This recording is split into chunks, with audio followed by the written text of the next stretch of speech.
Magkakaiba ang reaksyon ng publiko sa naging hatol kay dating Chief Justice Corona. Pero nagkakasundo naman ang marami na isa sa naging bunga nito ang hamon ngayon ng transparency at accountability sa lahat ng mga opisyal ng gobyerno. Live mula sa Pasig City, may report si Cedric Castillo. Cedric. Jessica, natuldo ka na nga ang impeachment trial sa pagkakatanggal ni Renato Corona bilang Chief Justice ng Supreme Court. Tinanong natin ang ilan kung ano o kung meron bang pakinabang ang pangkaraniwang mamamayan sa resulta ng paglilitis. Sa buong maghapon, nauubos ang oras si Jovi kakaasikaso sa order ng mga suki ng kanyang eatery. At dahil maghapon ding bukas ang telebisyon, kahit papaano'y nasubaybayan din daw niya ang halos 5 buwang drama sa Senado, ang impeachment trial ni Renato Corona. Para sa'yo, interesting? Oo, interesting kasi malaking tao siya. Hindi naman ako masaya pero di ba parang nabigyan din ng kaliwanagan yung mga katanungan ng ibang tao. Simula ngayong araw, balik na sa regular programming ang mga palabas. At ngayon ngang nagwakas na ang mala telenovela at first and only season ng serye ng impeachment. Tanong namin kay Jovi, may napalaba sila sa paglilitis? Ngayon lang yan kasi kainitan pa ni Corona. Pero makakalimutan din yan. Ang kurakot nandyan na yan eh.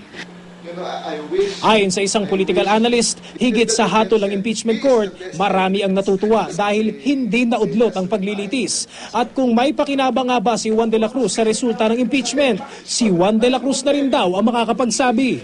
So there's a euphoria that we can actually impeach a Chief Justice. How long and how soon will this euphoria last or decline is the question. And how do we use this euphoria to demand real accountability from our leaders?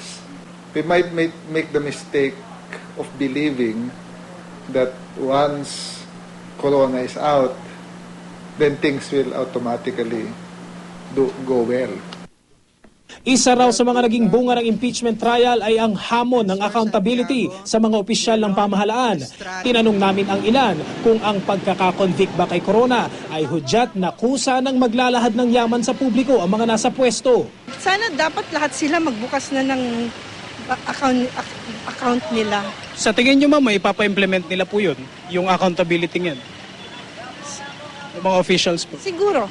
We don't know, baka marami rin sa kanila na ganun din like him. So baka hindi. You think i-declare talaga nila yung mga assets nila, ibang mga politician? No. Kasi yung mga nakaupo, medyo alanganin na sila, tagilin na sila pag gumawa pa sila ng ano. Tatakot? Oh, meron ng basihan. At dahil mainit pa ang usapin ng pagpirma sa waiver para masilip ang bank accounts ng isang government official at 1 taon na lang, eleksyon na. Pagkakataon na raw ng taong bayan na masigurong tapat ang kanilang iboboto. Perfect timing if we seize the opportunity. If we don't, if we will vote again based on popularity, based on winnability, and not demand that they disclose their assets, then the impeachment is just a blip in our political history. How does the public do it? On new media, there are petitions circulating. There are organized groups that are pushing for it. The church can take it up as an issue and talk about it every Sunday. The Iglesia ni Cristo can use that as a criteria in determining which candidates they will anoint in 2013.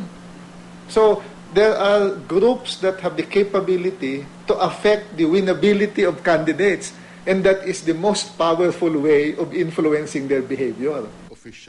Sa botong 23, isang mataas na opisyal ng gobyerno ang napatalsik sa pwesto. Marami man ang naniniwalang mainam ang impeachment trial sa pagpapalusog ng ating demokrasya. Ang malaking tanong daw, taong bayan nga ba ang nagpasya? Wala namang kahit na isa sa senador ang nagsabi sa kanyang paliwanag ng kanyang boto na siya ay talagang kumonsulta sa taong bayan. Wala, kahit na nag-claim man lang na ginawa niya, wala.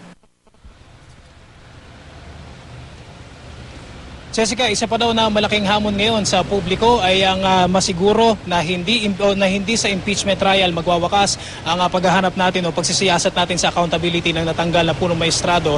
Lalo pa raw ang track record sa ating politika ay halos tila wala naman daw napaparusahan. Jessica? Okay, alam ko marami-raming NGO, Cedric, na puro ang layunin ay good government, accountability, transparency in government. It would be good to ask their opinion about itong mga nangyayari ngayon. Tama, Jessica, sabi nga nitong si Dr. De Vera, sabi niya strike whilst the iron is hot. Hanggat mainit pa itong issue na ito at papalapit na nga yung eleksyon, samantalahin daw natin, ito na yung chance natin na kumbaga yung mga botante, ipamukha daw sa mga tatakbo na hey, pakita nyo sa amin yung mga records nyo, yung mga wealth nyo, siguraduhin nyo na na transparent yung mga wealth nyo sa amin, and then we'll let you know, or we will decide kung kayo nga iboboto namin sa darating na eleksyon, Jessica. Okay, maganda nga malaman natin kung ilan ang kanilang peso at dollar accounts. Maraming salamat, Cedric Castillo.